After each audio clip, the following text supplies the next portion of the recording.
Gold, trusted gold buyers. మీరు తాకట్టు పెట్టిన బంగారాన్ని విడిపించి ఈ రోజు ఉన్న మార్కెట్ ధరకు కొనబడను. మాధవీలత గారు ఈ మధ్య ఒక కాంట్రవర్సీ ఏంటంటే, నటుడు శివాజీ ఉమెన్ వేసుకునే దుస్తులు మీద ఒక కాంట్రవర్షియల్ స్టేట్మెంట్ చేశాడు. మీ దృష్టికి నాకు తెలియదండి, నాకు రాలేదండి నిజంగా. ఆయన ఏమన్నాడంటే, నిండుగా వేసుకోవాలమ్మా హీరోయిన్లు, అలా వేసుకోకుండా సామాన్లు కనిపించేలాగా పోతే మన నిధి అగర్వాల్ మీద ఏదైతే అట్లా జనం మోక దాడి జరిగిందో అలాంటివి వస్తాయి. అసలు ఈవెన్ మీకు పైకి మంచిగా మాట్లాడే వాళ్ళు కూడా లోపల మాత్రం తిట్టుకుంటారు, దరిద్రపు ముండా ఇట్లా బట్టలు వేసుకుంది అని అనుకుంటారు. మంచిగా నిండుగా వేసుకోండి, చూసే గౌరవం ఉంటుంది, నిండుదనం కప్పుకుంటేనే ఎక్కువ గౌరవం వస్తుంది అని ఒక ఆడియో రిలీజ్ ఫంక్షన్లో చేశాడు. సో దాని మీద నటి అనసూయ తీవ్రంగా స్పందించారు. ఆమె ఏమన్నారంటే, స్త్రీలు ఏం వేసుకోవాలో కూడా మీరు చెప్పాల్సిన అవసరం లేదు, స్త్రీలకు ఏది ఇష్టమైతే అది వేసుకుంటారు, మీరు అవన్నీ మీరు గీతలు గీసేయద్దండి ఇప్పటికి కూడా 21వ శతాబ్దంలో. సో మీరు మీకు నిజంగా స్త్రీల పట్ల కన్సర్న్ ఉంటే, అరే ఆ అమ్మాయిని ఎందుకు అలా మూకదాడి చేశారో, అమ్మాయిలు మీ అక్క చెల్లి మీ అమ్మ చూడలేదా మీరు అని అట్లా చెప్పండి, కానీ మగవాళ్ళకి గీయండి హద్దులు, ఆడవాళ్ళకి కాదు అన్నారు. దీనిపైన మాధవీలత గారి స్టేట్మెంట్ ఏంటి? నేను ఒక విషయం చెప్తాను.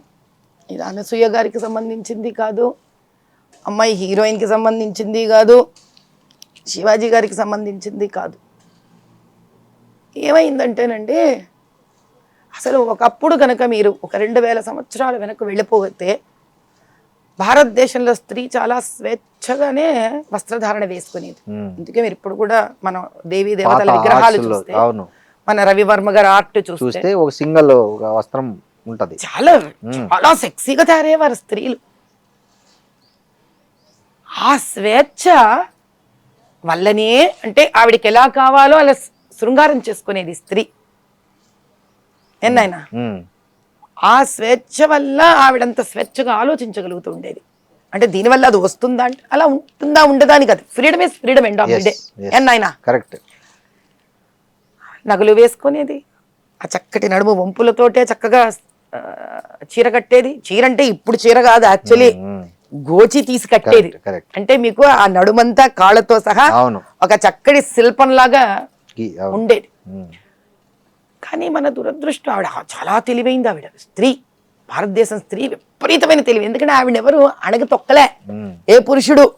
అందుకే మనకి అమ్మవారు స్త్రీ, మీరు ఆయుధ పూజ స్త్రీ, చదువు స్త్రీ, డబ్బు స్త్రీ, కడావిడికి ఏడిస్తే కూడా జ్యేష్ఠాలక్ష్మి స్త్రీ, అక్కడ స్త్రీ, భూమి స్త్రీ, భూమి స్త్రీ.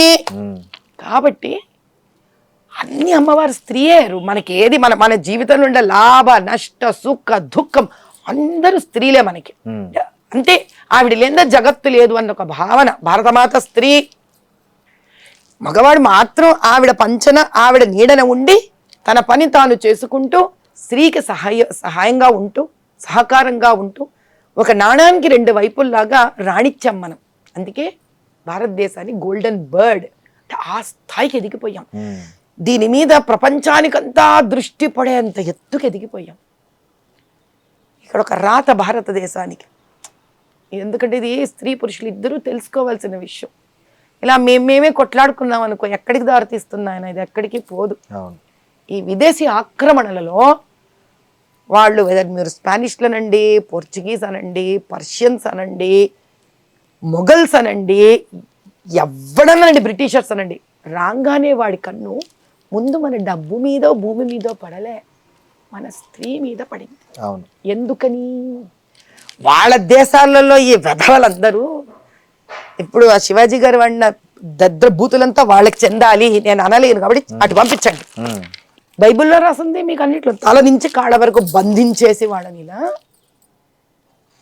అడగదొక్కి చంపేసి స్వేచ్ఛగా మన స్త్రీ మీద కన్ను పడింది.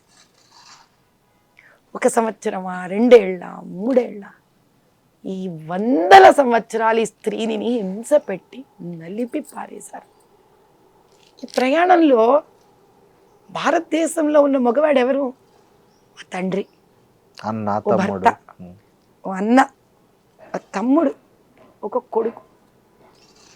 ఇన్నేళ్లలో వీళ్ళకి ఎక్కడో తెలియని భయం, కాపాడుకోలేమన్న పిరికితనం, బాధ, అంతే ప్రేమ.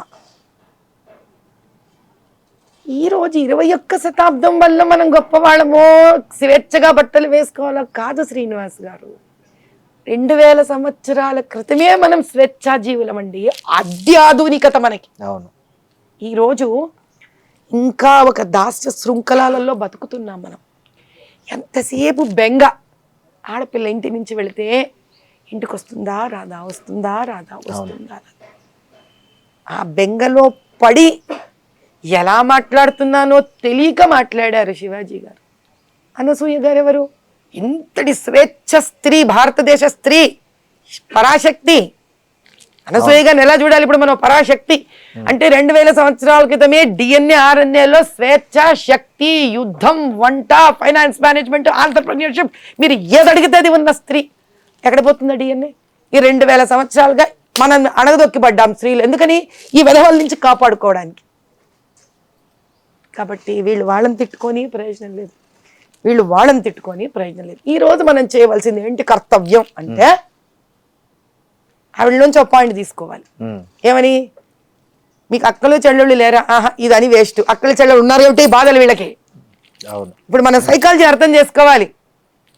మన దగ్గర ఉన్న ఇండ్లల్లో మగవాళ్ళందరికీ తల్లి కూర్చోబెట్టి, నాన్న తల్లే కదా మరి చెప్పాలి.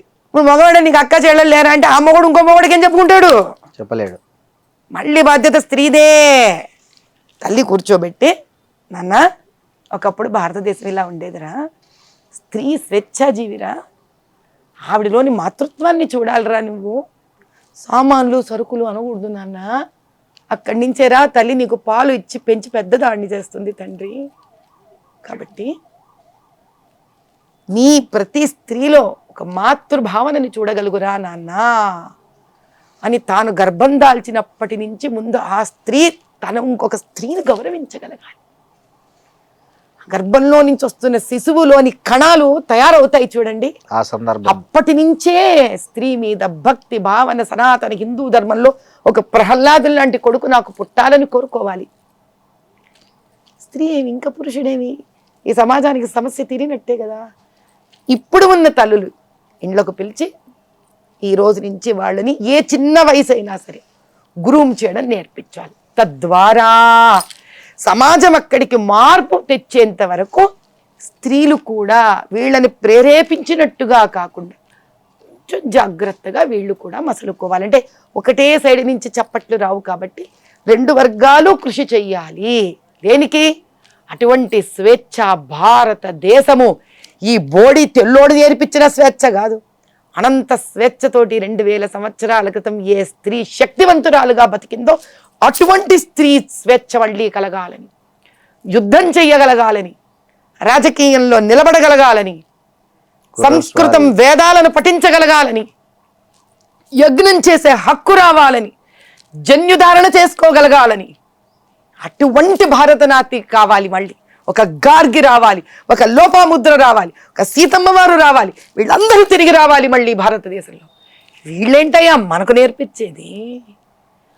అటువంటిది రావాలని మళ్ళీ 2 వర్గాలు కోరుకోవాలి. అప్పుడు పరిష్కారం దొరుకుతుంది. అంతేగాని ఇద్దరిది తప్పు కాదు, ఇద్దరిలో 2 పక్కల తప్పులు ఉన్నాయి, ఇద్దరిలోనూ తప్పులు లేవు.